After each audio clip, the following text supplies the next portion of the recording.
So a lot of people are complaining about, securing admission and now struggling to secure an interview date, especially in Ghana at the Accra Embassy. Now, what you have to understand is that if your program is starting in August, which is the fall semester this year, then you don't have to panic. What you can do at the moment, if you have paid the visa application fee, is to be able to monitor the calendar and select whatever date is available. You may be able to get a date in December, November, which is absolutely fine. Sometimes even in the next year, it's absolutely fine. Remember, you have an opportunity to reschedule your appointment about 4 times in the AVIT portal. So continue to monitor the portal, and then you can reschedule. Or you can also pay your service fee and put in what we call the expedited appointment or emergency request. In that way, you'll be able to get a closer date and attend your interview. So you do not necessarily have to wait and say that I'm waiting for a better day to appear on the calendar before I schedule. Remember that even the COVID period, people were still able to secure a date and go for the interview. So that shouldn't be a problem. Now, if the most important thing is the preparation. Remember, you can get a closer date at any point in time. So you need to be very well prepared rather than focusing on and worrying about not getting a closer date. Hi, you're welcome. If this is the first time you're tuning in, this is the biggest Study Abroad content platform, and this is the Fred Effect. This is the Study Abroad Podcast. On the Study Abroad Podcast, this is what we do. People have already studied in the universities. They are enjoying the scholarships that you aim to apply to. So what I do is to bring them on, and so that they share their experience, their journey, how they were able to go about all these applications that you intend to go through, so that they will let you know how you can also do it. It helps in terms of your ability to determine some of the universities, some of the programs that you can apply to. So if you're tuning in, you're welcome. Tell a friend to tell a friend that the Fred Effect is on and is another insightful edition. Today, I have a co-host, and her name is Miss Hetty. Hi, Miss Hetty. Hi, Fred. A quick introduction to our viewers, and we get going. Hmm. Okay, hi everyone. My name is Miss Hetty. Originally from Ghana, and I came into the US to study a master's program in communication studies at Southern Illinois University with a full scholarship. So yeah, and it was all thanks to the Fred Effect channel. Right. So Miss Hetty will be my co-host for today, and let's welcome our guest on. Hi. Hi. Hi, Fred.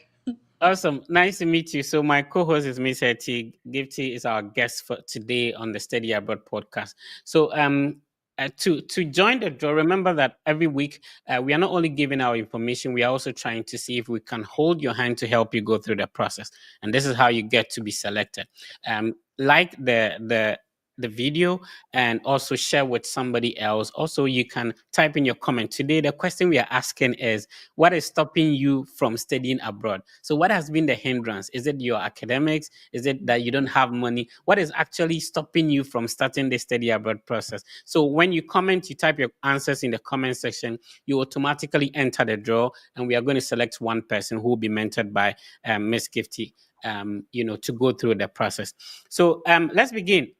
Miss Gifty, tell us about yourself and how you got to study abroad. Right. My name is Gifty Osei. I am from Ghana. And I came to the US. Before coming to the US, I was doing a bachelor's degree in actuarial science at Kwame Nkrumah University of Science and Technology. Graduated in 2019, and then COVID hit 2020, right? So after I graduated, I was a TA, teaching assistant at the actuarial science department. I think it's now statistics and actuarial science department. And then after that, I would say that I knew study abroad prior to going into my bachelor's degree because I did write SAT and I wanted to come in here for my undergrad. But I think it was lack of information. I didn't have enough information. Although I wrote the SAT, the application process was delayed, and I didn't know that I could reapply the following year, and then go through the process. So I just ignored it completely. I'm like, oh, it's over. And then I went to KNUST, and after that, I knew that I wanted to come here to study, and so I was really preparing. And I also knew people that had jump straight from graduating into graduate schools. They didn't do national service, but Mhm. I wanted to do national service because I wanted to make sure that I secure my place in Ghana before. And so after I graduated, I jumped onto the session for schools, preparing to come here for my master's degree. And for actuarial science is a professional course. Mm. So it's a professional degree. It's not necessarily like an academic degree where you can do like a master's or PhD, although there are master's programs in actuarial science. But I knew that I didn't want to be in actuarial field, and so I wanted to shift away from actuarial to statistics. And so that is what I came here first to do my master's. And I came here first and I went to Montana State University in Bozeman, Montana. Spent 3 years, I mean, 2 years doing my master's degree, but I lived there for 3 years. And currently I am doing a PhD degree in statistics at Washington University in St. Louis, Missouri. So I don't know if that answers the question, but yeah, that's kind of like, yeah. Wow. Amazing.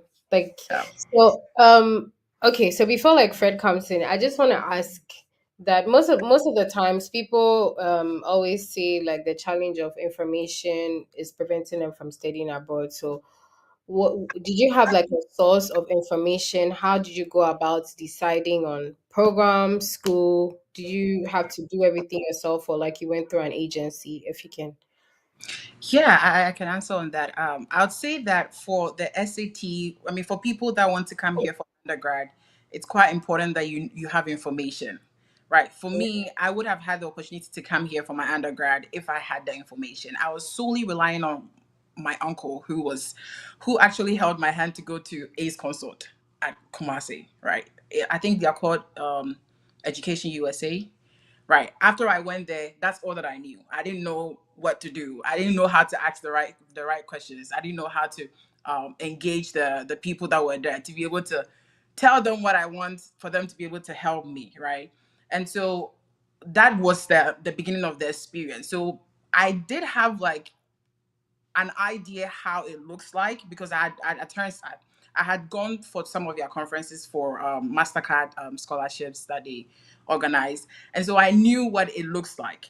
So when I was applying for graduate school, I did it all by myself. I didn't have any help from anybody, but I did know how to ask questions, right? So I was always looking for people that have done it before, and I had one classmate who we went through junior high together, and he kind of like wrote earlier than I did, and so he had come here at Miami University in Ohio, and so I had his contacts, and I was asking him. So he was, I would say, in terms of information or source, he was like my main source, and he was even the one that paid for my DS-160 fee. So I would say that is the person that I relied on. In terms of looking for schools, he asked me to look for the schools. And because I had had prior knowledge for SAT, preparing for undergrad, I knew where to look for it. Yeah.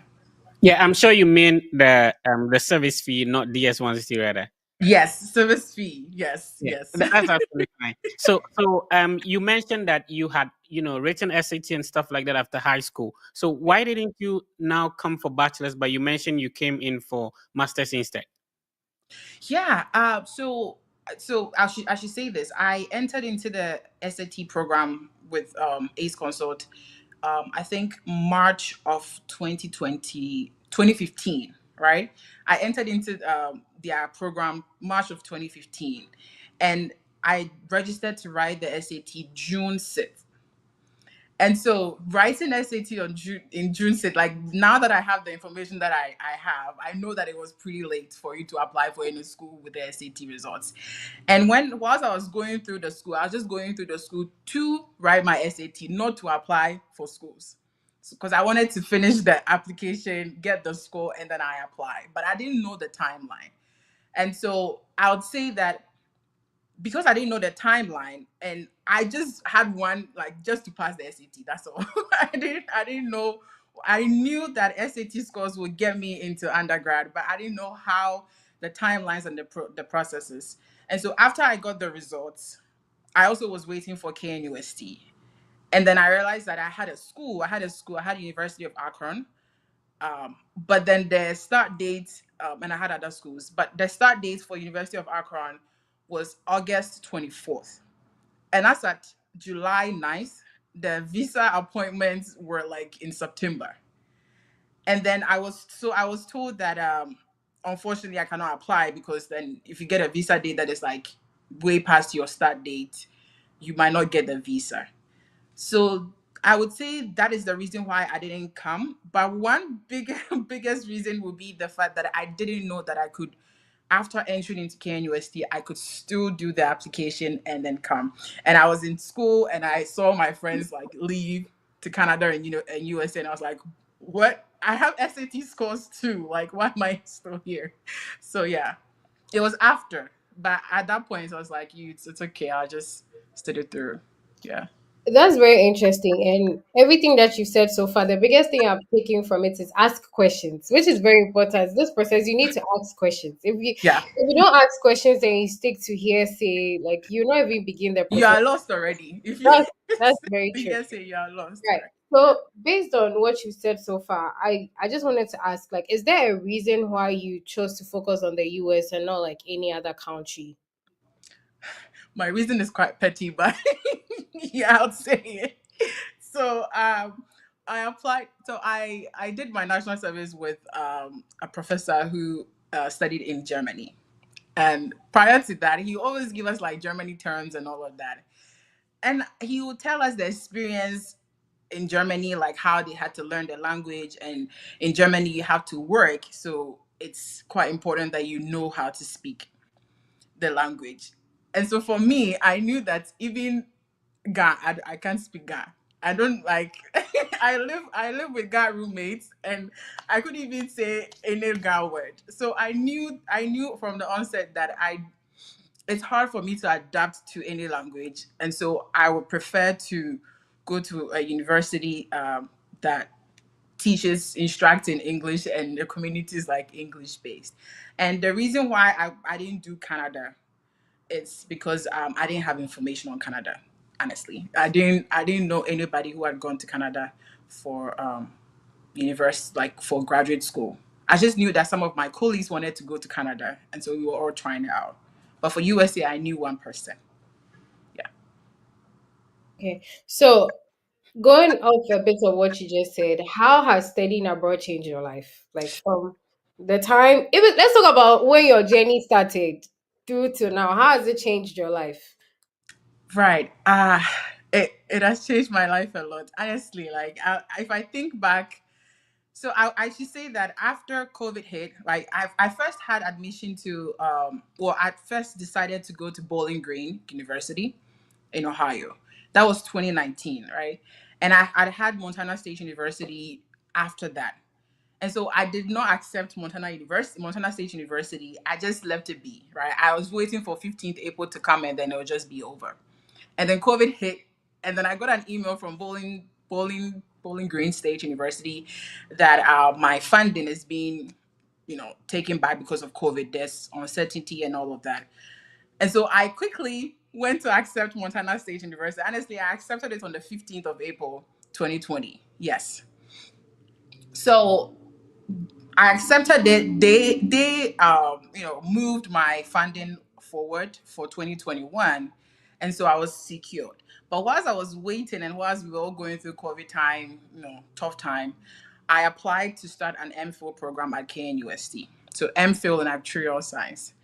And I remember that having to start that program, I realized that where I come from, at least for my family, we are just like school centered, right? My mom wants you to go to school. My family, everybody wants you to go to school. And usually it's like, I'm not saying this to be, but for people that are academically good, they want to push you towards that route without having to explore things that you might be interested in. I keep saying that I might be a cook. I might have been a chef. Like, who knows? I wouldn't be here. But I remember that even after school, trying to get into a job was a hard thing. Like, I didn't know anybody. My family, we don't know anybody that will push you somewhere somehow for you to be able to get a job. And so whilst we were waiting through COVID, I really wanted to get a job, but I didn't. And so the next possible choice was to get into the MPhil program. So I started the MPhil program in 2020. I think the academic calendar changed to January 2021. So instead of starting in 2020, the fall of 2020, we started the whole program in January. So I did first semester, and then during my second semester, that's when I traveled. And I would say that, in fact, if I had gone through the MPhil program, it would have been a disaster because I know that my classmates are still struggling to graduate as at this point, which is weird. But I mean, I don't really know the details, but it's been more than 3 years, and MPhil programs are just 2 years. So I would say that it would have been a challenge getting a job. Um, Being independent, it would have been a challenge. It's something that I really, really look like. I look at myself and I'm like, I'm glad that I'm here. It's the fact that I'm independent and I can think on my own. I don't have to rely on anybody for anything. So yeah. If if you're just tuning in, you're not late. We are speaking with Gifty. Miss Hetty is my co-host. Miss Hetty has a YouTube channel. Miss Gifty has a YouTube channel. We're talking to you about that very soon. If you're just joining us, talk to a friend. Tell a friend to tell a friend that the Fred Effect is on. And this is the biggest study abroad content platform. So we share ideas and information on how you can also study abroad. So you can imagine that the three of us on this session are from the country in which you are from, right? Are from the continent you are from. And we're able to go through the process to study abroad. So what is stopping you? Let us hear from you in the comment section. And remember, once you type the comment section, you click on the like button, you automatically join the draw, which we will have at the end of the session. Now, I want us to have the names of some of the universities you were mentioning. I had Bowling Green State, and I will be showing the screen, University of Akron and all that. But tell us, what is the name of the university in which you are now? And then I'll share my screen so that people can learn from that. No, the first university you came to. Let's talk about that first. That's Montana State University. Okay, where is it located? Bozeman, Montana. Oh, okay. So a little bit of information. What did you study there, and what are some of the programs people can apply to? And if you are just tuning in, I'm sharing the screen so that you get to learn about the programs you are talking about, the university we are talking about. Take a pen and a paper, be writing them down so that after the session you can go and search about it. So, talk to us about Montana State. So Montana State, I did a master's degree in statistics. And I would say the department is math together with stats. So it's called the mathematical sciences. A lady in statistics, then what be you? Well, I'll take that. Yeah, what be? You mentioned you did actuarial science in KNUST. Yes. You came to do statistics on a full scholarship here. Yes. What be? Oh, I love that. Go ahead. Yeah. So Bozeman. Yeah. MSU. Just to cut it short, MSU has quite a variety of programs that people will be interested in, I should say. I personally didn't know that MSU had an economics program until I was reached out by someone who had, started a process, and I was like, oh wow, that's interesting.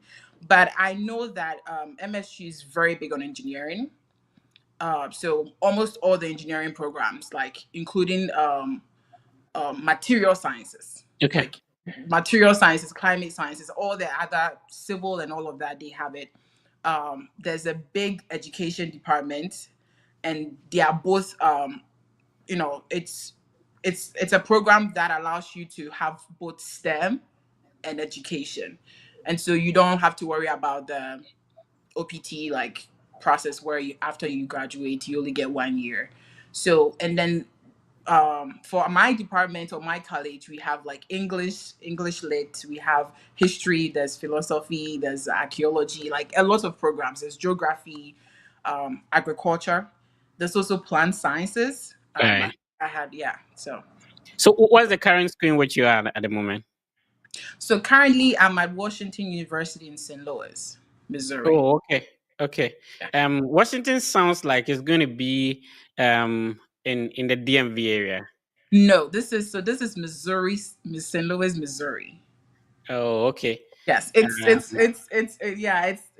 quite like, yeah. It Is it gets a very, public funded institution or a private yes. institution? It's a private funded university. Oh, okay. And what are you studying there? Statistics. That's me. Awesome. So And data PhD in science. Yeah. statistics. Yes.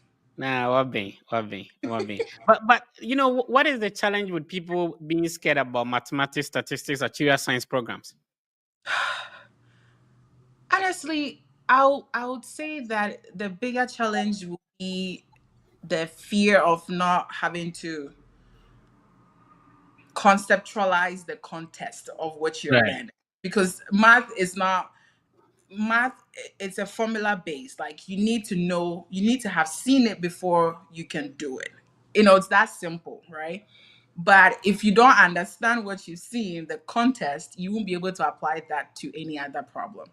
So Mm, I think that's the biggest challenge. It's like, oh, I see that someone did algebraic expression, and I'm just focused on how they did it, but I don't know the procedure, the process with which they did it. Then I'll be fumbling when I get another question. So oh, I that's see.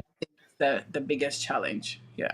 Before Mr. T comes in, you named some other universities, and I want us to quickly share that with our viewers. So we want to make sure that people are hearing the names of some of these universities. Sometimes, if you don't mention the name of a school, somebody will never know they exist. So we share them so that people watching us will be able to write them down. So you mentioned Bowling Green State University. I Yeah. love their website; it's very beautiful. I love Yeah. the colors. And if you are listening to us, Bowling Green State University is located in Ohio. And interestingly, there is another university in Kentucky. It's located in a city called Bowling Green, but that is Whoa. called Western Kentucky University. So Bowling Green in Ohio, but Bowling Green State University, but Western Kentucky University is located in a city called Bowling Green, which Bowling is Green. located in Kentucky.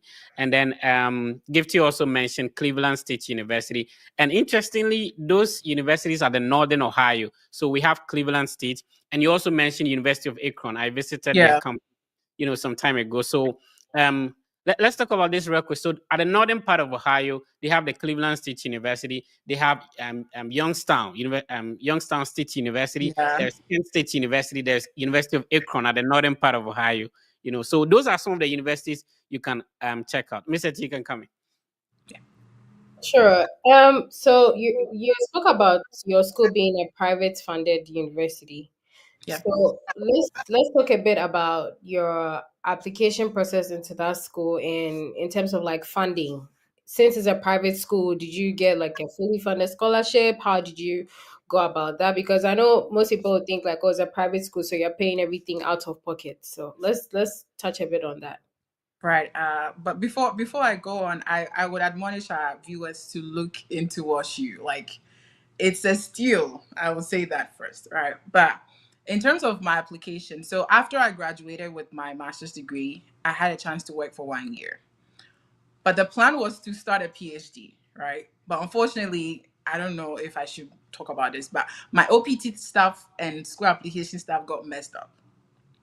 And so I couldn't get a chance to get into the PhD program. But honestly, I am so grateful for that 1 year break from school. It really made me think whether I really wanted to do a PhD or not, right? Usually, as an international student, you kind of get forced to jump into a PhD if you came for a master's. So I'm grateful. So whilst I was working, I knew that I wouldn't extend my OPT. I wanted to get into a PhD program, and so I started looking for schools. In fact, I have like two Excel sheets, with like the list of schools that I applied to or I was looking into. I started as early as in August when I started working. I was looking at the school's requirements. I was looking at the school's deadline. I was looking at their priority deadline and their actual deadline. And I was also looking at how many recommendations that they need, recommendation letters they need from me, and some other documents like essays, SOPs, interviews, and all of that. So I had that plan, and I actually learned that from my advisor, because my master's degree thesis advisor is like very prim and proper. It's like, plan everything, put it in an Excel sheet, bring a document ready for, yeah, your plans. So I'd done that already. And then I realized that a bigger part of the schools that I wanted to get into, they require GRE. Now, mind you, before I came here, I didn't write any GRE. for my master's degree. And so I was like, hey, like I really wanted to get into a PhD program. I'm at the point where I can pay for a GRE, score, like a GRE exam, sorry. And so why not invest that time and invest that money into myself? Because I wanted to get into a good school that, I'll be happy about. So I did write GRE too. But unfortunately, the school that I'm in right now, I didn't send my GRE scores to, which is weird. I spent all that money, the time and effort. I didn't have any time to study for it, but luckily for me, I'm already math person, so it was, I was happy with my scores. I was expecting that too. So I spent like 1 month studying for it. I focused on the what's it called, the verbal, and then I spent a little time on the quant, and then I did my applications. In fact, as at October, last day of October, I'd finished all my applications to all the schools. And I'm a strong believer of early bird. Like I've been saying early bird since I was in university in KNUST. Like all my TA friends will say this, that I'm like, do it early, like finish this early so you can get time to actually look at it and see where you can do better. And so as at the last day of October, I finished all my application. I applied to 10 schools for my PhD, and I was ready for it. I was like, hit it hard. I want all the schools. I applied to almost all the Texas schools. So Texas A&M, Texas Austin, Texas, I think San Antonio. Yeah, we'll come to that, and then so that you mentioned the names, and we'll be sharing with our viewers as well. So that's incredible sharing that. Yeah, absolutely. So I did that, but WashU I just chanced on WashU. They were having a webinar. If you're just joining and you don't understand WashU, Washington University. Washington University, yes. In Most St. of Louis. the abbreviation, Sorry. So I chanced on Washington University in St. Louis webinar, and then I joined. And so when I joined, they even gave us a application fee waiver code. And so I applied. I was like, what's there to lose? Not knowing that was the school that I was going to get into. Right. And so I did the application. Their deadline was like 1st December. I had finished that early on. I got a feedback as early as January. I did an interview with the department, and then I got the program. And then because it's a private university, I'm fully funded. In fact, I don't get to work. I didn't get to work my first whole year. So you don't work your first year, you don't work your last year. So I went to school first year, not doing anything, just studying. So yeah, I'll just end it there if you have any question. Yeah. Oh, that's really nice. That's really nice. So is like, what type of fund is it? Like a fellowship or? It's they call it fellowship just to make sure that you are not working, you're not technically working. And so if I'd come to WashU first, I wouldn't have gotten the social security number because it would not be working. It would have been an I-10, but I already had a social security number, so that wasn't a problem. So you will not be working. Now, whilst you are in your 2nd to 4th year, you'll be doing AI duties, which it's not stressful at all. It's not like what I was doing for my master's degree, like it's crazy. It was crazy. So yeah. I mean, who would you want such an opportunity? You'll be paying to do like a study program of your choice. At the end of Yeah. the day, like it's And for the first year where you have to take your qualifying and comprehensive exam, in fact, I'm so grateful for that. I was literally telling someone yesterday that I'm grateful that I'm heading into my qualifying exams and I don't have to worry about what papers I didn't grade or what exam question I need to set or things like that. Yeah. All right, awesome. So let's talk about. I'm trying to come back a little bit. When you graduated from KNUST, how long did it take you before relocating? How many universities were you targeting and all that? So let's talk about how long did it take you after graduating from KNUST to be successful with the study abroad process? I would say it would have taken me a year, Right. but COVID hit. Okay. So it took, graduated 2019, came 2021 to the US. Oh, okay. 2020 the COVID season, so we all didn't do anything. Was it for spring 2021 or fall 2021? And if somebody is listening to you wanting to know, Gifty, how much did you spend on this process? How much should they estimate? The first time, Yeah, or the first one from coming from Ghana. the first time, I would say that I spent, well, I should say that I my auntie is here. Mm-hmm. And so the bigger amount of the money, which is the service fee, which I said Right. earlier on, but the service fee, she paid it. And I Okay. should say that I paid service fee twice. Okay. Yes, that was because of COVID. Honestly, it's Mm. not my fault. COVID, I paid service fee. I should say this first. I didn't have information. I didn't know that you could do your application, apply for the visa, do the whole application process before you pay for your service fee whilst you are getting ready to go for your visa. And Right. so, what I knew when I had the admission offer for Bowling Green State University was to first pay my service fee because that's the first thing to do. So I paid my service fee like February 2020 when I was looking at going for interview like in July. Yeah, and I'm glad you bring this up because somebody have such a question. The question we are asking today, if you just joined, is what is stopping you from your studying abroad? And then somebody's asking, I have my I-20, but service fee, and shout outs to Career Highs. Career Highs, oh yeah, agent, and anyway, I have my I-20, but service fee and visa fee is my problem now. Now, what Gifty is explaining is that it shouldn't be a problem. If you have your I-20, focus on paying the visa application fee first. Normally, the schools will actually tell you the process like pay service fee. Remember, when you pay the service fee, you're not going to need it until you're going for the interview. Like in your case, you pay the service fee, now COVID hit, 1 year it has expired. That's 350 gone down the drain. So if you are Yes. watching us, the most important thing is to be able to, once you secure I-20, pay the pay the visa application fee, secure a date, wait until maybe a couple of days, a couple of weeks to the interview, knowing that you have a date and then you're going for the interview before you pay the service fee because it expires within a year. And thank you for bringing that up. Yeah. Yeah. All So right, Bridget, yeah, go ahead. Go ahead. yeah, so I paid did that COVID hit.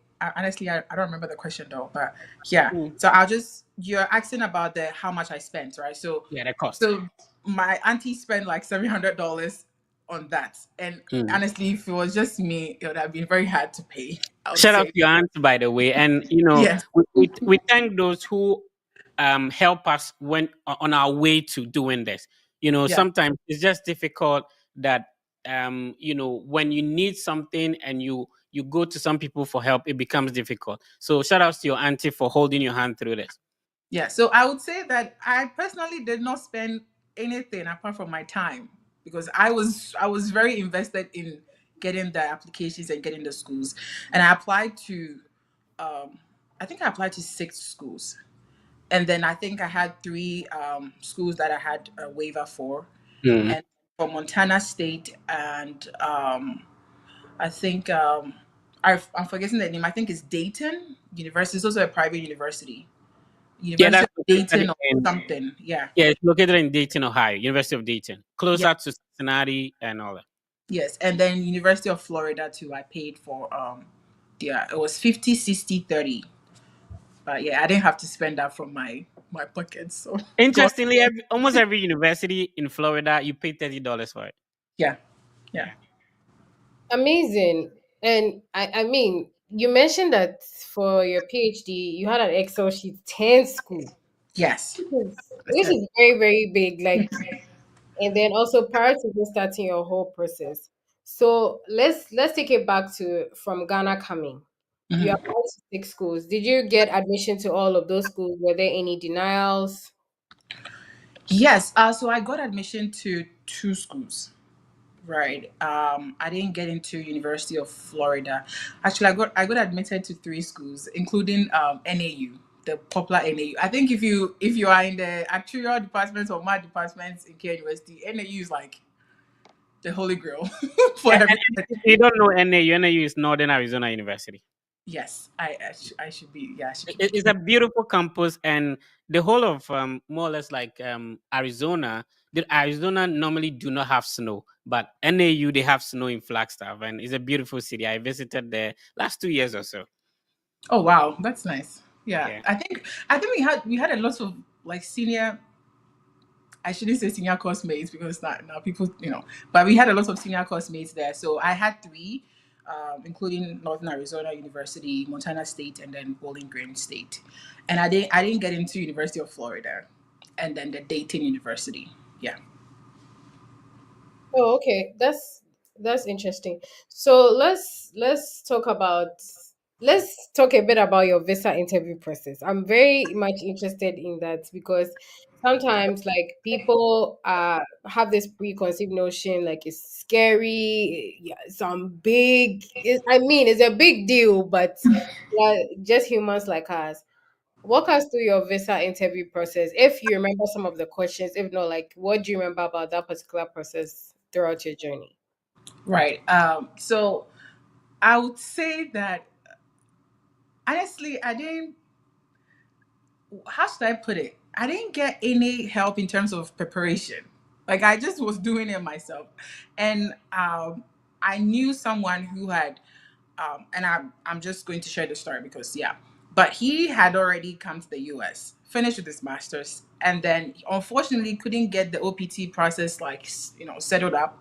So the best thing for him was to come back to Ghana and reapply. He had gotten into a PhD program, so he had come back, and then I had gotten in contact with him, and so he was the one that I was doing the process with, looking for the date and all of that. So he got the date, and then he called me. He's like, "Oh, I got a date. Check it." And so I checked, and I realized that it wasn't there. I had 15th July 2021. And prior to that, I'd had a date in May. And I remember in 2021, they canceled all the dates from April to May, and they pushed everything back to June and July. So it was quite, heartbreaking that I was ready, poised that 5th May. I'm going, and my birthday is on the 3rd. So I'm like, celebrate my birthday, going to get visa on the 5th. But it didn't happen. But what I remember that I was doing was I was watching YouTube videos. I remember there's I forget, I think he was in Ohio University. He has a YouTube channel that I'm not remembering his name, but yeah. I don't know if Fred you know him. But No, I have no idea. oh, he has a Muslim name, but yeah. So I was watching his videos on YouTube trying to get prepared on how to answer the questions.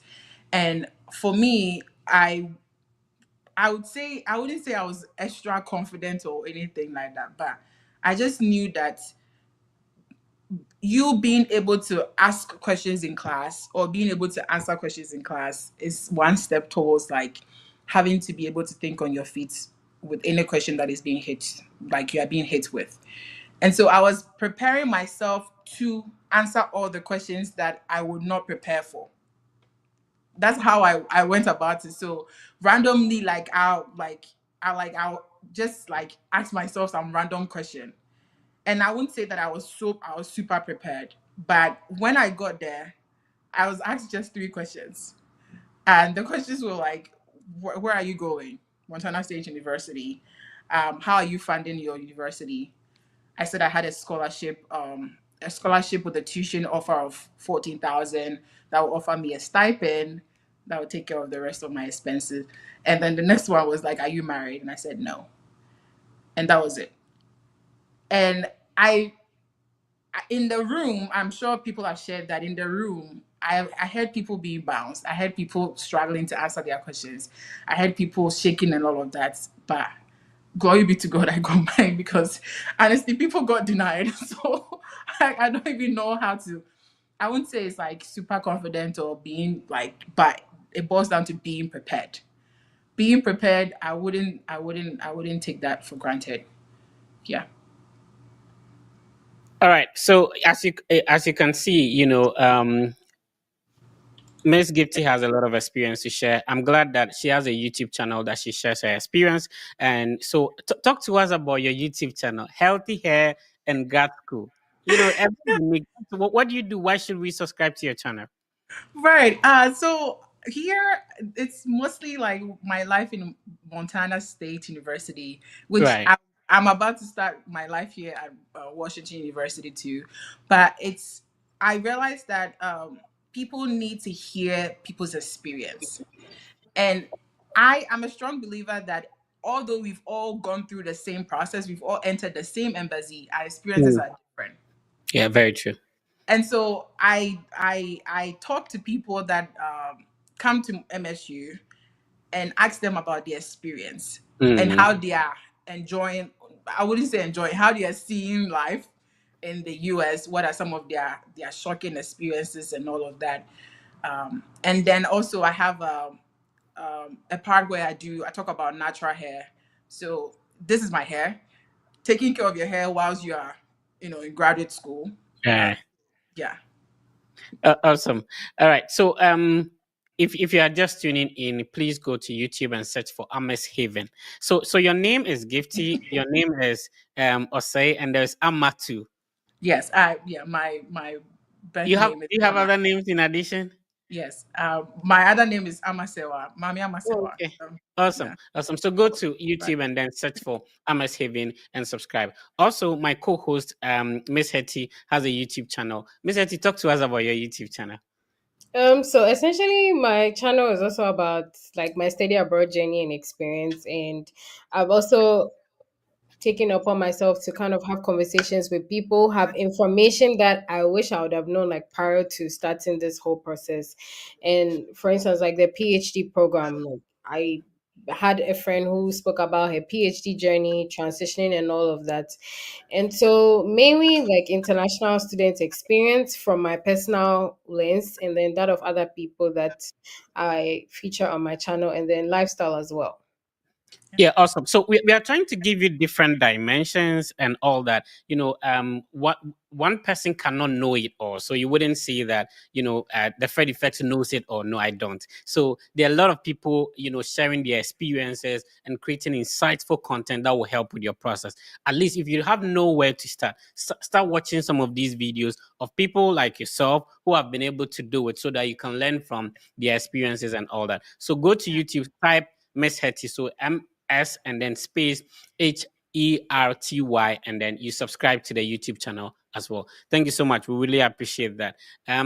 So we are moving on. Remember that if you comment, if you type, the question we are asking today is what is stopping you from starting your study abroad process. So if you comment, you like, you share, you automatically join the draw, and then we'll be selecting one person at the end of the session to assist to go through the process. I wanted to talk to you about, let's talk about what you would have done differently if you were supposed to be in Ghana or Nigeria or in Africa and starting this whole process all over.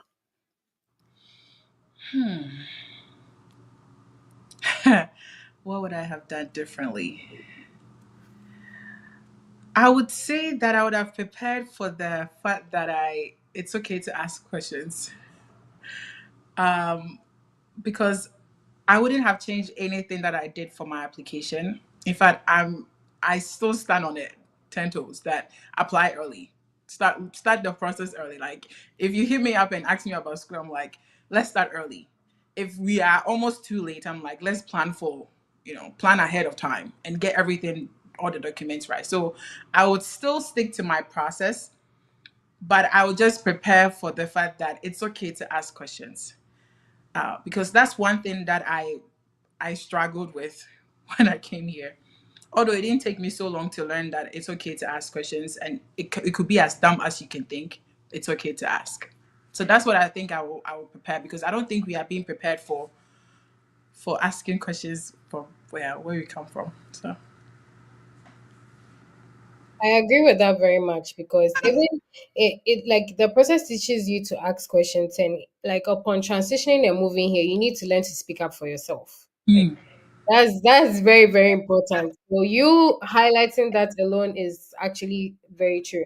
And honestly, listening to you is just making me realize like what I was also thinking was very true, in a sense that this process is tedious, but you need to dedicate the time and research. And everybody, I feel like once you set your mind to it, you can do it. And like you said, you treated this thing like a project. yeah. You did the research, you listed the schools, PhD, 10 schools. Trust you me, people will be like, that's too much work. And I saw someone in the comment section say, oh, Miss Gift, you really meant it. Yes. Oh yes. And like you can totally do same. You just need to make sure like you prioritize the time. And someone is also mentioning like, oh, it's hard managing time with a 9 to 5 job. She had things going on, but she I still had a job. time. Personally, I did my school application time. I was working 9 to 5, but I had set my mind to it, did the research, and then I made sure to have the schools and write out all the information. So at the end of the day, like Fred mentioned, we all have gone through the process. We are all sharing our different perspectives. So we are all not any different. Everybody can also go through the process with that same dedication and commitment to the course. So you spoke about having like a stipend when you're going for your bachelor, your master's degree, and all of that, Montana. So was it bi-weekly? Was it monthly? How was that also about?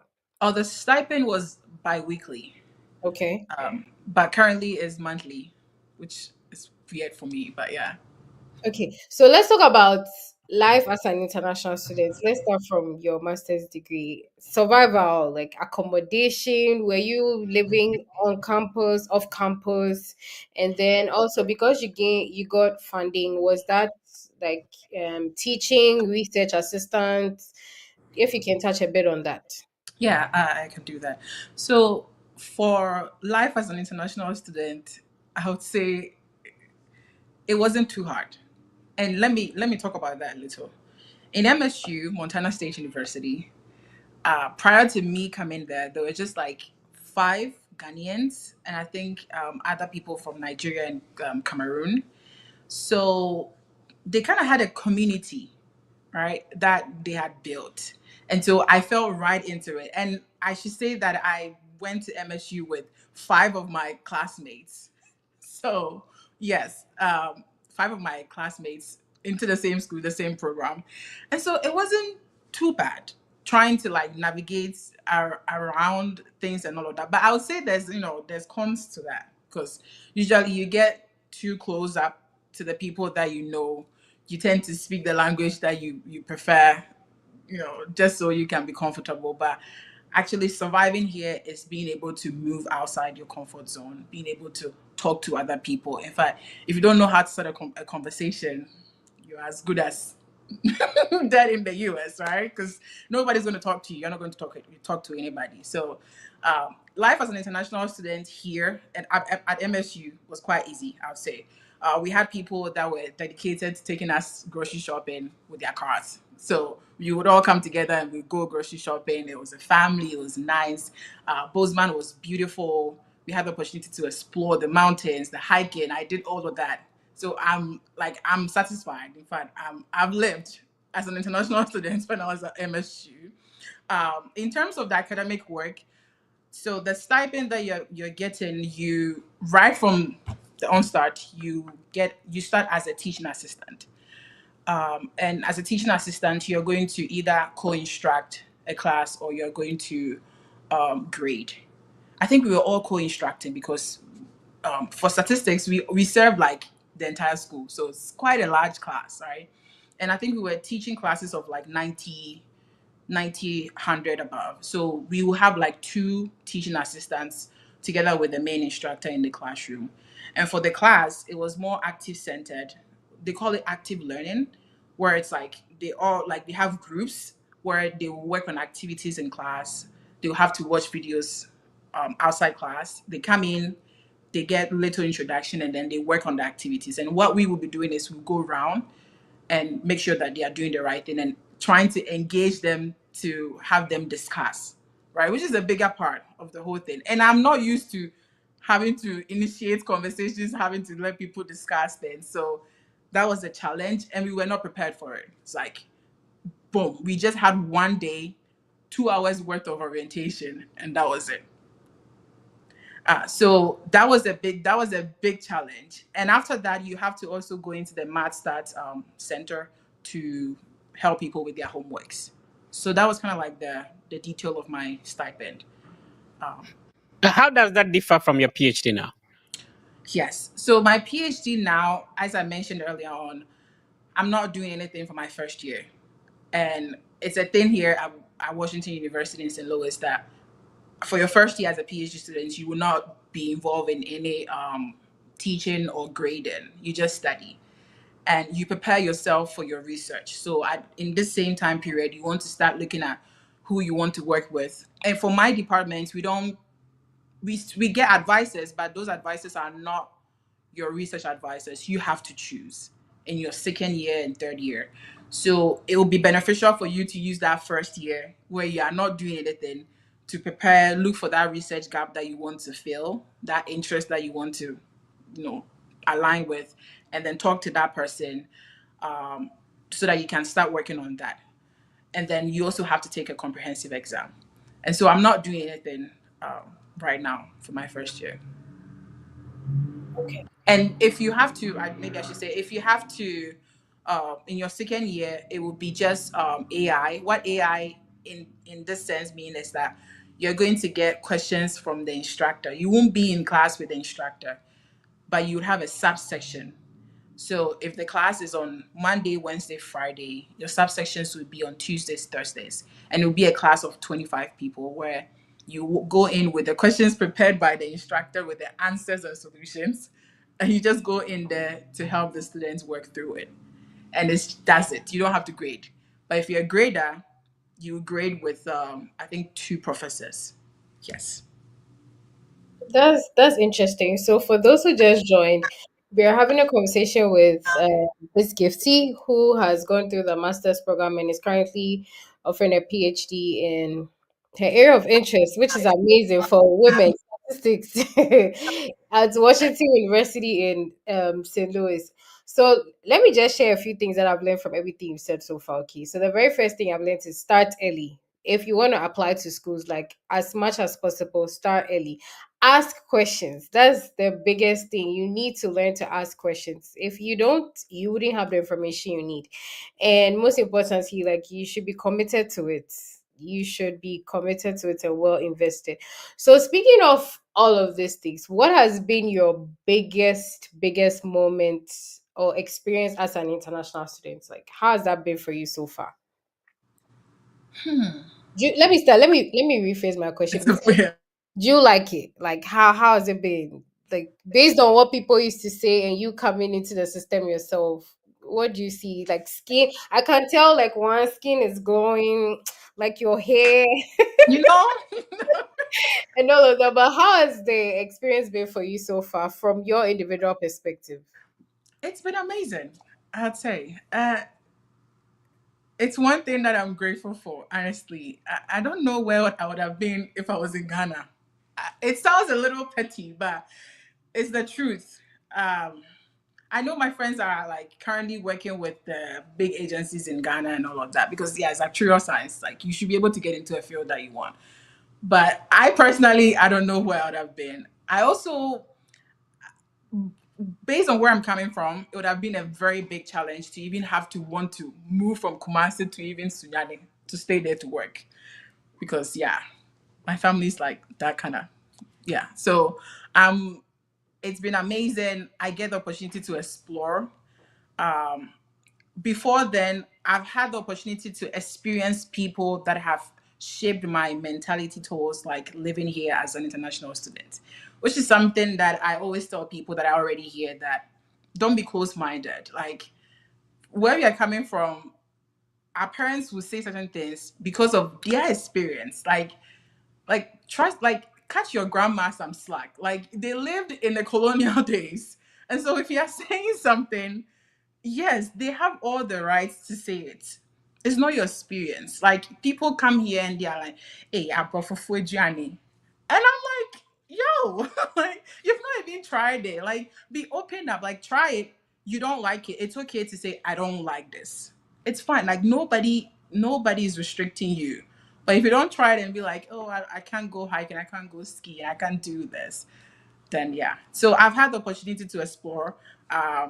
I did an internship my first year in my master's degree. I went to Yale University. It was amazing. I saw Yale. I'm like, yo, yeah, here I am.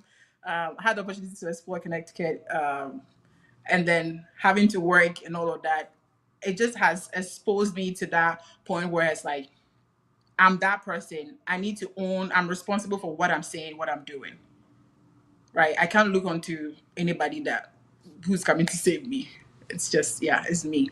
So Right. Shout outs to Nicholas watching us on Facebook. Nicholas is asking us to talk about transcript evaluation. So let me find out from you, Gifty. Did you have to evaluate your transcript for your master's application or PhD applications? no, I Okay. didn't. Yeah.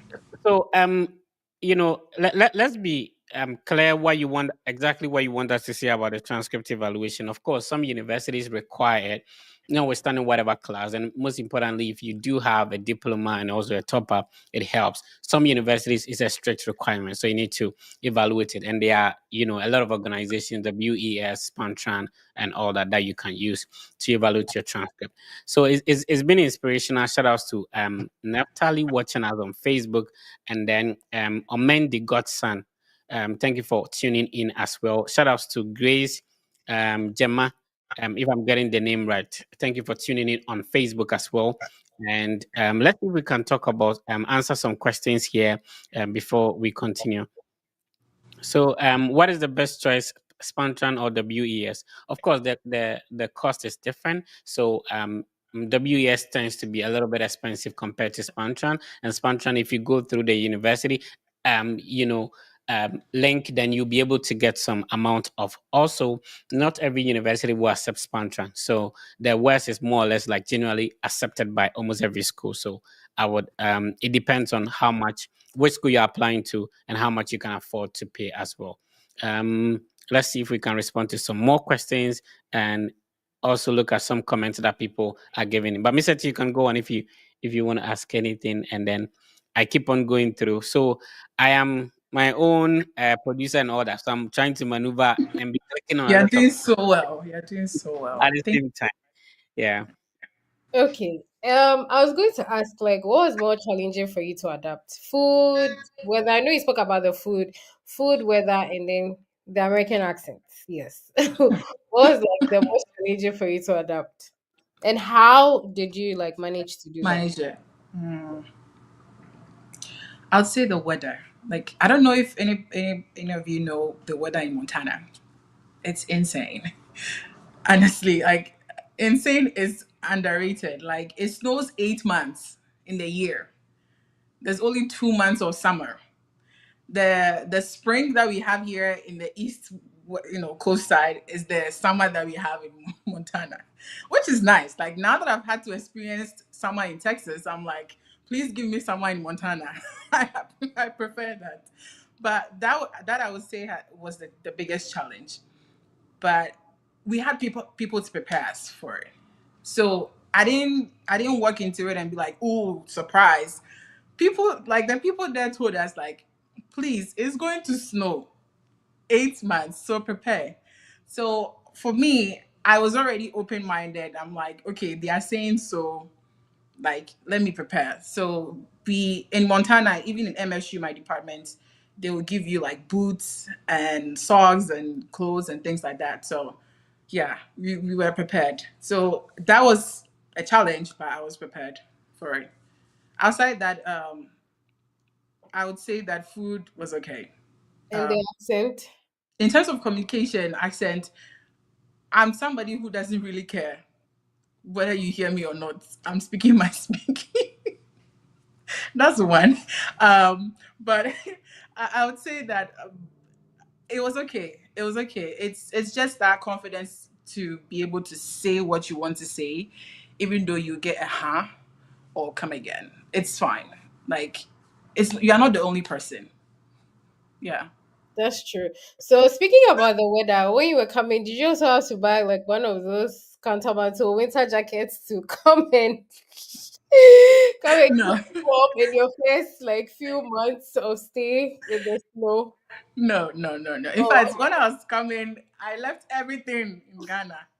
I didn't I didn't bring anything apart from the African print clothes.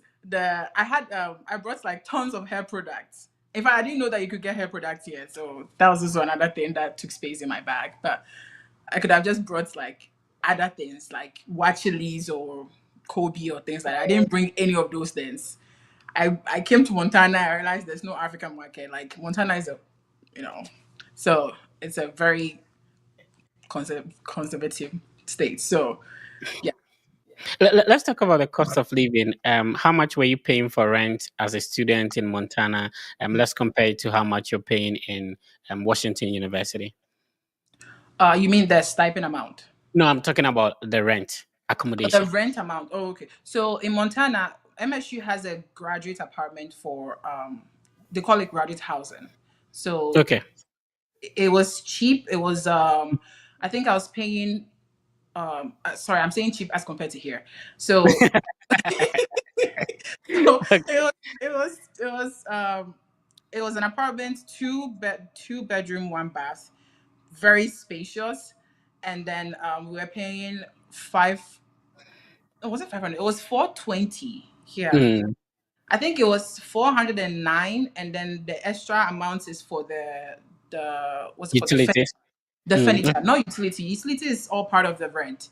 okay. Because imagine in Montana, like the way it snows, we had Yeah. to pay for utility. So we had all the houses were wired and all of that for heat, and so I think it was 420, but I think it Mm, has increased to 450 now. okay. Yeah, and And where then you are at the moment? where I am right now, it's one bed, one bath. It's 1,100, so Wow. 1,100. Yeah. That's like buying land where I come from. Yes. WashU doesn't have graduate housing, unfortunately. So they only have housing for undergrad, but they have connections with leasing companies that offer apartments to graduate students if you want, or you can just go into the town and rent. I think Salom is watching us on YouTube. I think Salom is in. Yes, yeah, money. Yes, it's Oh, okay, 500 now. he's in Montana. Okay, Yes, he he said is. it's 500 now. So looking at you paying 500 for rent, was your stipend enough? Did you have to get support from home? And currently you're talking about paying over $1,000 for rent. Is your stipend enough to take care of that? Talk to us about it. Yes, it was way enough. It was very, very enough. I would say that I'm just a minimalist. I would say that, right? But maybe I should just share that amount. I don't know if I should share that amount, but Yeah, go ahead. Go ahead. so we were getting I think we were getting almost $800 bi-weekly. Oh, So okay. So like about 1,600 every month, and you yeah, use 500 to 1,005 pay. something, almost Yeah. 1,006. And so if I'm paying 420 out of that, Mm-hmm. that's way enough. And You're a rich woman, no? I No, didn't but owe a car. interestingly, the statistics, mathematics, actuarial science department in almost every school, they pay a lot. You And pay so well. you Yeah. could be in the same school, but your stipends will be different. Yeah. Yeah. Yeah, Yeah. yeah. So it was way enough, and it was Montana. I'm used to making good use of what I have available. So Mhm. I'm not craving for banku and okro or fufu. I was eating my rice and all the things that I can eat. So but I would say the my biggest expenditure was going to food, Mhm. because we had people that would tell you that eat, Yeah. right? It gets to a point where you would be looking for the food you won't find. So Mhm. at least for my colleagues, like we're all spending so much money on food, which I think wasn't necessary, but yeah, it was worth it. I'm curious about the PhD stipends. Approximately, how much are we looking at? So we have approximately we are like 3,000. Wow. So Yeah, if you are and taking 1,000 to pay for rent, it's not a big deal. yes, Yeah. it's yeah, but it's Okay. still expensive. Honestly, I shouldn't be here, but Yeah. yeah. Yeah, I mean, St. Louis, and also sometimes when you get to maybe the PhD level, so that kind of, like privacy is very important. You want to be on your own, not go share room and have When I was roommates coming and here, stuff that's like what I that. was looking out for. I Yeah. remember my mom. I told my mom like how much I was paying. I was going to pay. She's like, "Hey," I'm like, "Yeah, I'm looking forward to like no peace of mind, no Mhm. disturbance. Yeah. I'm Yeah. okay right now. I can get a chance to explore other places and see if I Hmm. can get a cheaper offer. Um, Indeed. but yeah, Yeah, awesome. yeah. Mr. T, you have something, then we keep going. No, I was just going to say, I think that's like the major thing for international students. When you come in from the beginning, you try to settle more or less with the options available. But as time goes on, you explore and look at the other housing options and look at which one works best for you. So, just one question I had on the whole stipend aspect. Some people think like because you're an assistant, let me use myself as an example. Okay. When I got my admission with my funding and everything, I don't know why in my mind somehow I was thinking like when I arrived, they'll give me the money, like take, you've come to study, so this is yours. So like about your stipend, was everything given to you all at once, like as soon as you arrived, or how was it given to you? If you could tell us a bit about that.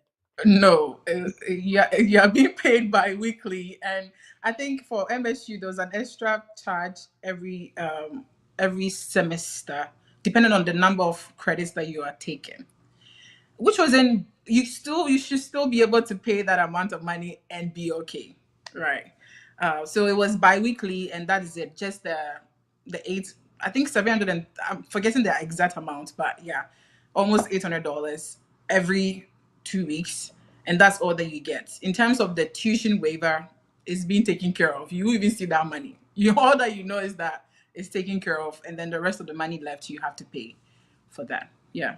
Right. So comparing it to the PhD program you're in as well right now, since that one, like in your first year, you're not working or doing anything. Because I know over here there's a system where you need to work to get paid. So comparing it to that, how was that also being given to you? Was it before the start of the program or like when you started first semester or the first month? So we started with we started getting our payments. We get paid last day of every month. So we started getting our, I think it's August. Yeah, it started 26th of August. No, actually September. I'm not sure, but it's monthly. So here is monthly, and then here I get full tuition remission, like, and then 90% students health insurance. And so the 10% is just you. If you go to the hospital, you have to do that 10% copay. But yeah, Health All in- right. there's no charge. health insurance. I'm sorry, Fred. Insurance during your My, program at Montclair, did you have this also health insurance no, covered or you had to pay? So how yeah, do you feel about that? Were you like on the school's health insurance or you had to look for no way. I us? can't pay. I can't pay for that. No way. I think I signed up with international students. It's ISOA. I'm forgetting the meaning of the ONA, and they I think they deal. You know, you have to put in your details. It's based on age and things like that. So I was paying like less than $500 a year for that. There's this young lady watching us who wants to have the opportunity to study abroad, like Gifted did. What would be your words to such a person? Then we come to the visa interview. You had your visa approved once. There are people who have been there twice, maybe three times. What would be your words to such an individual? Yes. I would say, like, if you're watching me right now and you are wondering, like, if you're thinking this is the only possible way that you can make it in life, I would say hold on. Like, hold on that thought for now. This is not the only possible way to make it. It's just very unfortunate where we come from. It has been made so. But if you're really, really interested and this is your dream, I would say that depending on where you find yourself, whether you're in first year, second year, third year, final year in undergrad, or even an HND program or diploma program, I would say that be conscious of what you are dreaming of. Mostly people dream to be in the US, but they lose track of the dream that they are dreaming, right? That dream comes with some kind of commitment, some kind of focus, some kind of sitting down and doing what others will not do. And so that would be my words for you, that as long as you get the dream that you want to come to the US, find the things that is needed to get you here, which is a bigger part of it, or one of it is joining the Fred Effect YouTube channel. Like, there's gold here. there's just a lot of resources that you can benefit from. Start thinking about how you can write your essays, how you can write your personal statement. I think I told one of the first years that came before I left MSU that try and put together all the projects that you are doing. We think of it as, oh, it's just a class project. I just worked on some, or even the thesis that we do, we forget about them. We do semester projects and we forget about them. Whilst you're going through school, be putting down, have a record of all the projects that you're working on. That will make up your story, honestly, so that when you get to the point where you have to write a personal statement, you're not trying to remember, what did I do when I was in third year, second semester. Yeah. So that is like the one thing that I would say. Be prepared for the dream. What do you think worked for you for your visa interview? Is it how you dressed? Was it your program? Because you had full funding? Because you speak very well. I like your accent, by the way. How what do you think worked for you? I think it was the dressing, how I presented myself. I tied my hair all back and it was slicked down. I don't have forehead, but yeah. But so I think it was that, and I was on in a straight dress, Okay. all black, and the because my hair was tied back, I could use my eyes Hmm. and really like have like that eye contact. And so although they were not looking at me, I could look at them.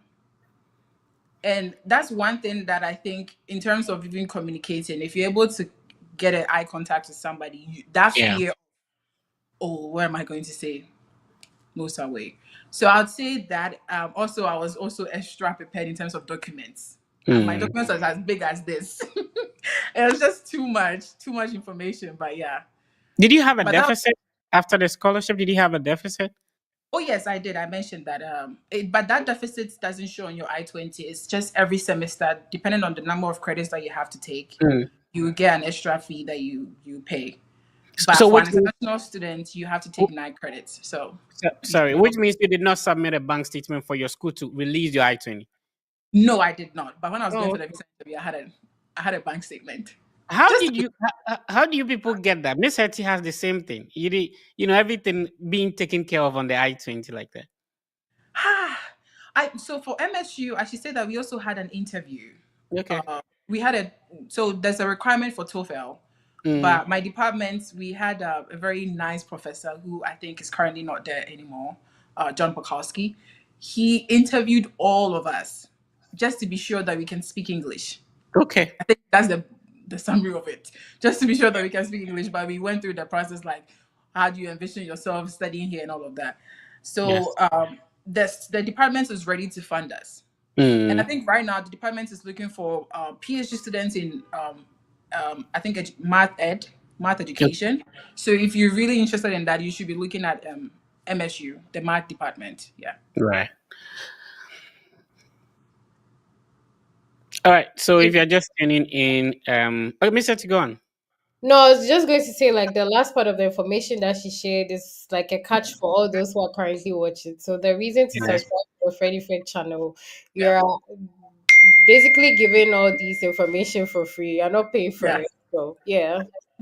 Yeah. Yeah. Somebody, Dexter is watching us on YouTube. He's asking a very important question. I think the three of us can respond to this. How difficult is exams comparing Yeah, because the we've all taken exams here. in Ghana versus the US one? Okay. We'll go first. I don't mind. I don't mind. We'll probably just give Miss Gifting like a break. I think honestly, it's the same. Like you just have to prepare, regardless. Like it's just how the same energy that you used to prepare for your exams in Ghana is the same thing that you have to do over here. Just that over here, it's more or less like I don't know if it's for my program, but you need to have like the practical knowledge. It's not just about theories. You have to practicalize everything that you are writing. There should be a scenario of you trying to correlate your points so that when somebody is reading, I mean, when the professor is going through your answers and all of that, you need to be able to show that you really understand the question. And honestly, I think for me, grad school, I wrote exam just once, most of my yep, most of my courses I had to submit 12-page papers. Please, I'd rather choose the exams over that. But even with that, like, you always have to emphasize on the practical aspects, because they know they've taught you the theory, but how you apply it based on what you've learned, that's it for me. So I would say it's the same. It's not much of a difference. You just need to be prepared if you are taking an exam. Yes, I'll go then. So prepared, yes, I'll take it. I'll take it right from you. Be prepared. That's one. But the only difference is the fact that there's not much weight on final exam here, and so it's cumulative. It's like what you've done the entire semester. It's not like you're waiting till the end of the semester to get some high score. And so usually sometimes the exam is not really scary because you know how much you need. And I've had friends who would literally calculate how much they need to get an A. So they don't have to worry too much about it. So the final exams, be prepared.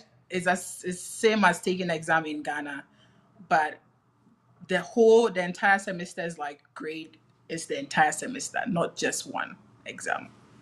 Yeah, and the flexibility, and sometimes the lecturer telling you the areas that you are going to have the questions from and all that. So it makes it a little bit simple comparatively. And I think their aim is to make sure you succeed as an as a student, not to force you to fail or to scare you you're going to fail and stuff like that. Sometimes people even have an opportunity for a makeup exams where the professor says that you didn't do well. Do you want to rewrite it again, give you an opportunity to rewrite it and all that.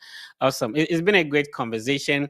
So we are going to have our final words, but before we do that, let's have the giveaway. So if you did not comment, if you are joining in, what we do is to select somebody every single week, and we assist the person through the process. So this week, if you are being selected, Miss Gifty is going to help you to go through the process. And remember, you have to subscribe to the YouTube channel.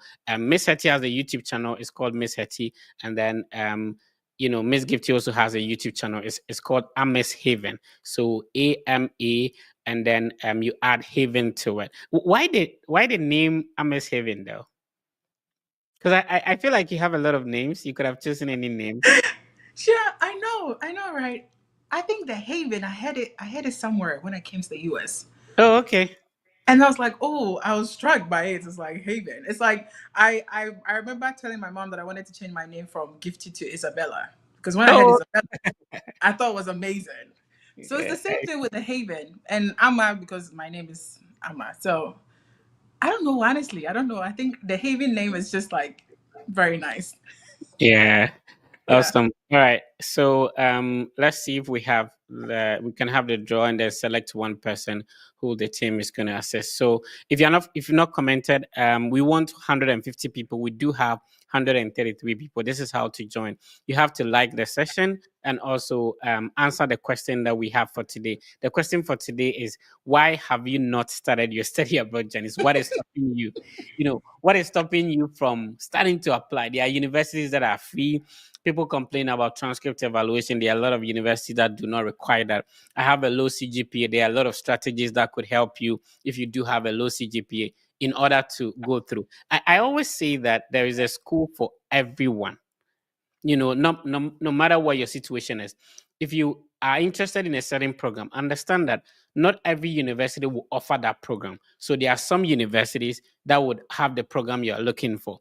If you have an HND, granted, some universities do not accept a 3-year HND. However, there are a lot of universities that do accept the HND. So there's always a school for everyone. And I keep on saying about 50 states, if you're looking for a university in the US and you don't get one, it means you've stopped searching. There's always a school for everyone. Miss Gifty, before we have the draw, let's quickly go through the universities you mentioned that you applied to. Do you want to walk us through the PhD ones or the 6 masters ones? Which one do you want to do first? The PhD ones, because yeah. Okay, Yeah. because that's very current. So we are trying to. There are some universities, if people do not mention them, you may never hear about them. But these are schools that mostly people do not know about them. So if you channel your energy there, it's gonna help you. All right, let me see if I can share. Like I said, I am my own producer, so I try to be clicking on a lot of things. You're Sometimes doing the Lord's work. Looks like Yeah. I'm not looking in the camera. I'm looking on the laptop, so I'm trying to do a lot of things at the same time. All right, Yeah. let's go on. Let's see if we can share. So Yeah. already, remember, she mentioned most of the universities she applied to, which we've already shared. If you this session will still be live on across all the social media platforms, so you can rewatch it at any point in time. Yeah. Okay, so we've mentioned Washington University, right? Yeah. Yeah. When you say wash you, people are confused. Like washing who? So there's a Washington University in Seattle. Oh, okay, Or okay, that's the Spokane. one. I think it's Spokane also. I'm not sure where exactly, but Oh, okay. it's different. That is a public university. I think we are associated with them, but I'm not so sure. Yeah. Oh, This okay, okay. Washington University in St. Louis. Actually, there are three. There's Washington State University, and there's also University of Washington. They are all in the same Mm, state. mm, mm. Yeah. Oh, okay. So there's Washington State University, and you are right. It's located in Spokane. Let me share that Correct. as well. Thanks for bringing that up. So this is Washington State University. It's located in a city called Spokane, in Washington. That's nice. All right. So let's start with the first one. And did you get admitted into all the PhD programs? No, no. So people should understand that denial of admission or scholarship is part of the process, right? Yes, yes, yes. Yeah. It's part of the process. And even for me, I'm like, I even thought that I should get more than I did, but hey, Yeah. yeah, who's judging right now? Anyway. so, so Um. the first university that I started with was Rice University, like Oh, Rice. okay. Where is it located? It's in Houston, Texas. You seem to have, and guess what? Rice University have about 9% acceptance rate. So yeah, this is the website of Rice University. It's located in Texas. And Yeah, what was the I next one? know. Yeah, they have a very good economics department. So if you're Okay. really, yeah, you should look into it. Right. Yeah. And then I What was the did next? Penn State University. Penn State, obviously located in Pennsylvania. Pennsylvania. Yeah, that was my advisor's school, so I really I wanted to get into that. Oh, okay. I got admitted to Virginia Tech. Okay. Virginia Tech University. I think when you look for it, it doesn't really show up that much, but it's a really good Mm. school. I have a Yeah. classmate that I did a master's degree with currently there, doing his PhD in stats too. So Yeah, shout out to Elvis. Elvis is pursuing a PhD at Virginia Tech. I have a couple of friends there as yeah, well. So this is Virginia Tech. The city is called Blacksburg, Virginia. Remember, there's a difference between West Virginia and Virginia. So Virginia Blacksburg, that is where Virginia Tech University is located. Let's move on to the next one.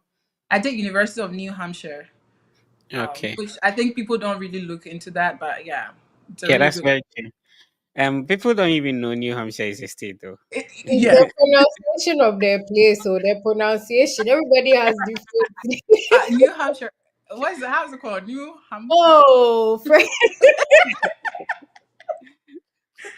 So Yeah, this is University of New Hampshire. yeah. Okay, okay, And then okay. I did So University. we are giving you, Mhm. yeah, we are giving you all this because we want you to take notes. Sometimes if you hear some of these universities, go to their website, Google it, and then be checking out the programs they have, their requirements. Talk to the director of the program, and then there will be a lot of doors opening for you. Let's move on. I also did University of Rochester. It's Oh, in New okay. York. Rochester in New York. Well, yeah. How Yeah. about you? So a lot of people do not know New York is the bigger state. It's the We biggest state. only Has know a lot. about, Yeah, yeah. yeah. And I like the colors of University of Rochester. It's very beautiful university. So this is the website of University of Rochester. It's located in the state of New York, in a city called Rochester. Rochester. Yeah. All right, let's move on. I did University of Minnesota in Okay. Minnesota. Yeah. I also did University of No, North which of Carolina. the campuses? I did the Twin City. I think it's Twin Tower, Twin City. I'm not sure. So it's called University of Minnesota Twin City. Yes, And yeah, they have a lot of campuses. So they have University of Minnesota we Moorhead do. as well. So there are a lot of campuses, but this one is the University of Minnesota Twin City. Yeah, I think it was because of the program too. PhD Oh, in okay. stats. It's in that campus. Awesome. Uh, I also did University of North Carolina at Chapel. Okay, Chapel Hill. Yeah, Chapel Hill. Yeah. All right. So shout outs to Kingsford and that's his school. Yeah. University Yes. of Yes. Yes. Yes. uh, Yes. I did New York University. That's also uh I yeah. think you are faster than me, so you know. Let me see if I can. So I'm trying to search for University of North Carolina at Chapel Hill. And of Yeah. course they have the University of North Carolina system. There's a lot of campuses. This one is located in Chapel Hill. All right, let's move on. I did New York University, and I was Okay. looking for that data science program. I think it's if it's something that you're data science, you should look into New York University. Yeah, it's a very great university. They have a acceptance rate of about 12%, and this is the website of New York University. Um, they have it's a private institution, and then they have campuses in New York, they have a campus in Abu Dhabi, and then they have a campus in Shanghai. Sometimes a lot of undergraduate go through their scholarship system through Abu Dhabi, like they have some years in Abu Dhabi, and then they will move to New York for the subsequent ones. This is a good university you should look into. I was um interested in that what you just said. I realized that the students get the chance to yeah, move. they go to maybe Shanghai and then Abu Dhabi. That's a great one. Yeah, I Yeah. did Texas A&M. Okay. Um, Eh, okay, so Texas A&M University. Where is it located? is in College Station in Texas, Okay. Dallas, Texas. Yeah, it's close to Yeah. Dallas. Right. So this is Texas A&M. A&M is like agriculture and what, mechanical? Is that it? Yeah, agriculture and Yeah. mechanic. So this is Texas A&M University. Are we done? Yeah, and All right. this same university, I did the Austin version of it. I did the Dallas version of it. So, Oh, yeah, okay. So University of Texas at Austin, University of Texas at Dallas. Austin. Yeah. Yeah, and then they also have University of Texas at Arlington. That's one also there. All right. Yes. So it's been a great conversation. I appreciate your time. Thank you for sharing. And let's see if we can pick some people. I shared a link on the social media platform. So if you want to join us, ask any questions. Miss Eti is here, my co-host, and then Gifty is also here. If you do have a question, I shared a link on the various social media platforms. You can join us and ask all your questions. But before they come in, I don't know if Miss Eti has more questions for you. Oh, Oh, no, I think this will be my last question. What do yeah. you miss about your home country?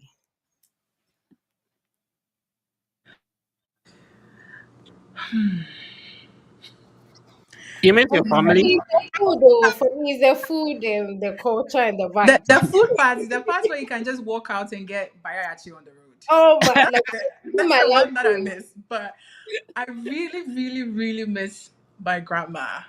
I I can't even say yeah. That's yeah. That's the person that I miss most. I really want to get a chance to see her. Yeah. So I would say family. Yeah. Family, yeah. Family. Let's have the draw and then we select one person. I think we have more than 151 people now. Let's see who gets selected. Um, somebody Hannah is saying the food. Yeah. All right, Don Aquarius. What kind of name is this? Why do you use Don Aquarius? You should have a good name like that. Don't use some of these names to apply to your universities. Maybe Don Aquarius at gmail.com. No, use your original name. I don't think my brother Yes. is called Don Aquarius there. Have an Anyway. official Gmail. So shout out to you, Don Aquarius. Thank Mhm. you are being selected today. Just send a message to us on Instagram, and then we connect you to Miss Gifty to assist you. And Absolutely. next week we'll be selecting another person. Let's take final words, and then we wrap up for today. So we start with you, Gifty. Oh, Uh, yeah. right. Final words. Be open minded. Um, try and find that thing that you enjoy. If you get it wherever that you are, find that one thing that you're looking forward to every day. Because this life is lived. It never stops. We sometimes we tend to. Me personally, I've been through it. When I was in my undergrad, I was school, study room, church. Literally, like that was what I was doing. Triangle. and I didn't get any chance to explore, do anything at Kwame Tech. Nothing. I didn't see anything. And so I come with the same idea here, and I realized that it won't help me. It really hit me really fast that it won't work to do school, study room, and church. And so I would say that find that one thing that you're looking forward to. It could be dancing, it could be gym, it could be whatever. That one thing that is non-negotiable, like for you, it's like this is my non-negotiable. This is where my happy place is. Like I need to do this. And I think that's one thing that will help us to be happy, to be able to live this life that is full of challenges. We are being made for, challenges are not made for you to, have that restriction. You are made to conquer these challenges. And you finding those right plugs to plug in and plug out will really help you to navigate the world or this life. Yeah. Thank you so much for your time. We really appreciate you. And of course, you can come by at any point in time.